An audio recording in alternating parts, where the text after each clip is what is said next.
Hello friends, I made this for. In today's episode of I Am Doing Way Too Much That Nobody Fucking Asked For, I'm doing another review. So today's review is going to be on an oldie. It is not a indie tarot deck. It is barely a tarot deck. I mean, technically it is a tarot deck, but this week's deck is the wrong side up. It is the Psychic Tarot for the Heart by John Holland. The reason why I wanted to review this deck and talk about it is because this is actually the first deck I ever bought myself. This is my first Oracle slash tarot deck, and we're going to talk about how it's a tarot deck, how it's not a tarot deck, because it's different from a tarot deck, how it's an Oracle deck, and why it might be interesting to you. So I've had this deck for so long that this side is this color and this side is this color. Obviously this was sitting next to a window for way too long, and I used this as my first deck to use with other people.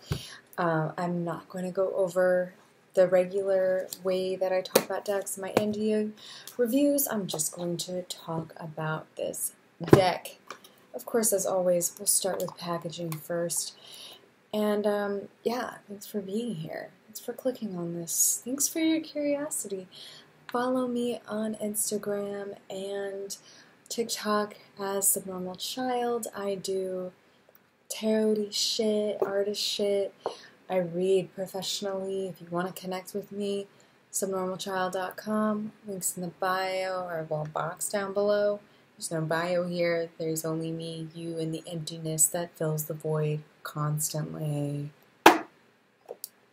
Well, with that said, this is the box. It's a nice little boxy ox. It's a standard, nice little snug fit deck box, like so. I bought this deck at Barnes & Noble's in 2000, either 15 or 16, I can't remember which one, but yeah. The magic of tarot is all around us. So I had been looking for an Oracle deck. I'm going to say honestly, maybe this isn't the first Oracle deck that I bought for myself, but it's definitely the first tarot Oracle deck. And this was back in the day when I was not looking for a tarot deck. I was looking for an Oracle deck that was really just expansive. But this was kind of my gateway drugs, if you will, to the tarot collection that I have now. And this was a great way to integrate myself, being that I was not looking for tarot, I was looking for Oracle, and it got me kind of stepping my toe into it. So if you are an Oracle person, I would definitely recommend this deck for you. It is an easy to read Oracle deck. I used this pretty early on in my my Reiki practice for having people who I was working with pull cards before we went into a session, because I just kind of felt like it was a really good, it was a good deck, you know? It was a good deck to get people's insights when I was first putting together moon circles with friends. This is a deck that I pulled out for everyone to pull from. So it's the kind of deck that does not lose. I know some people are kind of weird about other people touching their tarot decks, and I am that way about certain decks. This is not one of them. So it comes with a really great book, a really good, decent sized book. This is how thick it is, all black and white. So here's the thing about this deck. So it is like a tarot deck in that it has a major and minor arcana. So you can see here, minor arcana. Physical is red, also known as pentacles. So it kind of helps explain what these cards, you know, what they're associated with already up the bat. So Ace of Pentacles, stability, reality, grounded, health. Again, this is not exactly a tarot deck. It's not exactly an oracle deck. It kind of goes in between. You will see the classic minors and the majors, but there are no court cards. That is the difference. Instead of court cards, we get chakra cards. Not the same. But that's kind of the closest replacement, right? There's no court cards. There is only chakras, which is only 7, obviously, so it doesn't replace all of the court cards, but yay, you win a thing. With the majors, you'll see things like balance, and that card is associated with temperance. And it gives you an affirmation, if that's something that's helpful, and gives you the meaning of the card: renew, acknowledge, compromise, equality, harmony, healing. So those are things that I could see being associated with temperance, but I wouldn't strictly go with this relationship as temperance only. Detach as justice, which I think is really interesting. I definitely think there's a lot of good here if you are trying to bridge the gap between oracle and tarot. But this is like, it's a 65 card deck rather than 78. Like I said, there's that switch up. And this is very relationship minded. So all the explanations in here are like super relationship heavy. I do have the other version, which is, I'll go over that another day.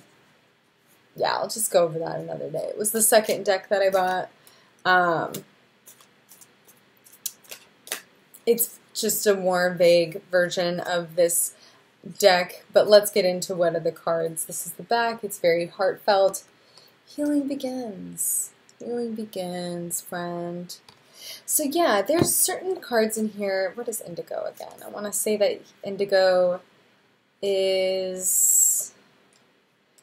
Here's the thing. Indigo is swords. So this would be 6 of swords. Yeah, here's the thing, friend. Being a tarot reader now, ooh, lead, that is... That's going to be really, really good for the Emperor. Lead, use that wisdom. Come in there. And I might use this deck more in the future as like another way of looking at the major cards, because there are really good things here with the majors at least. Ooh, release, my friends. Release. But ultimately, here's the thing. Ooh, listen.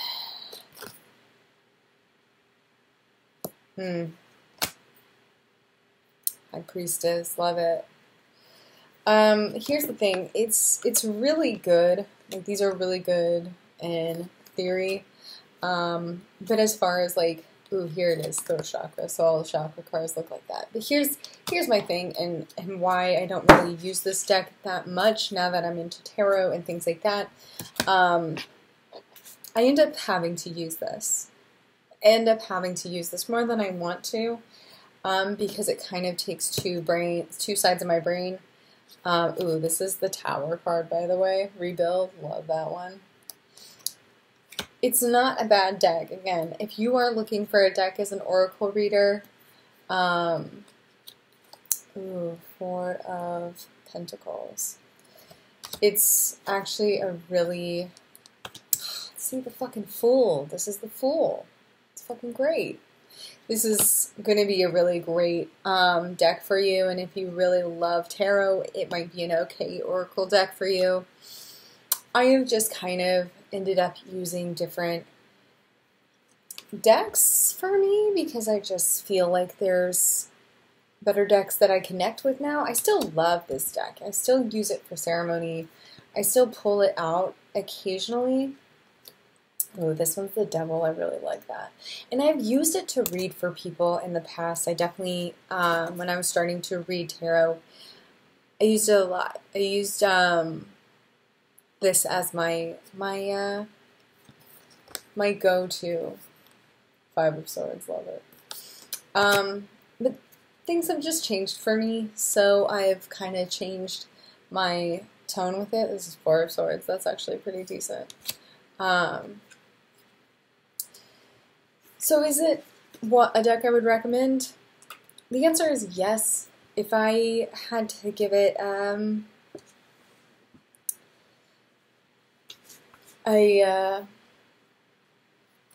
number scale out of 10, I would say that this is a solid 8. The art is beautiful, but it's kind of like, you know, there's definitely some variety of people, but I actually really love this card. This card's fucking dope. Seven of Swords. But is it for everybody? Is it truly inclusive? No, it's still very European-centric with the art, with everything. But it's not a bad deck. That's the thing. It's kind of one of those things where if this art and the font kind of bothers me, if I'm going to be honest, the font's not very great. But it is consistent. It's consistent. It looks really good. The printing is okay. There are certain cards that look pixelated to me. Share the love. 3 of Cups, friend.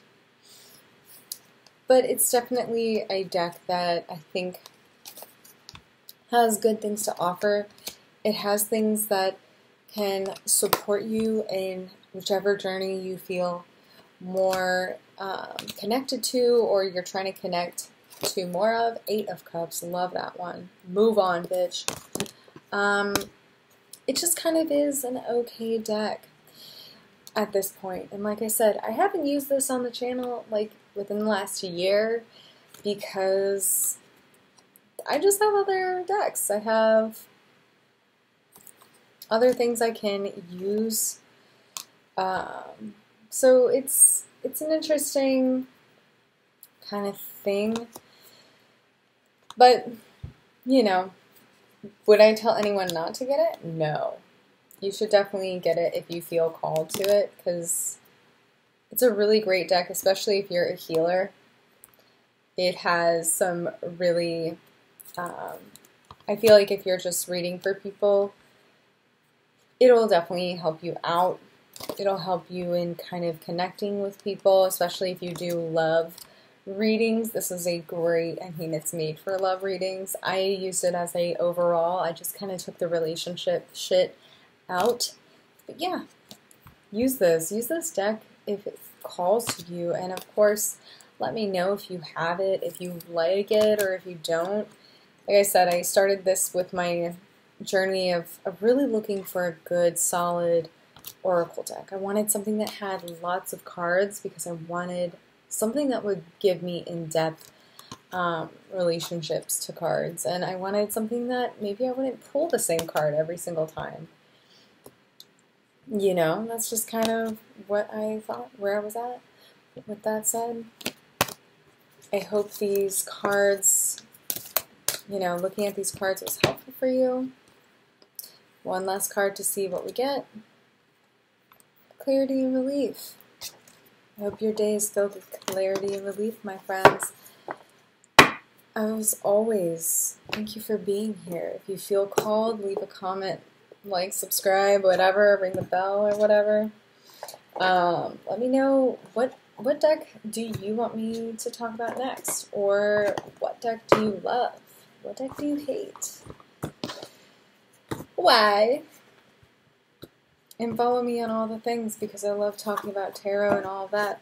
But this has been the Psychic Tarot of the fucking heart. Have a good rest of your day. Bye.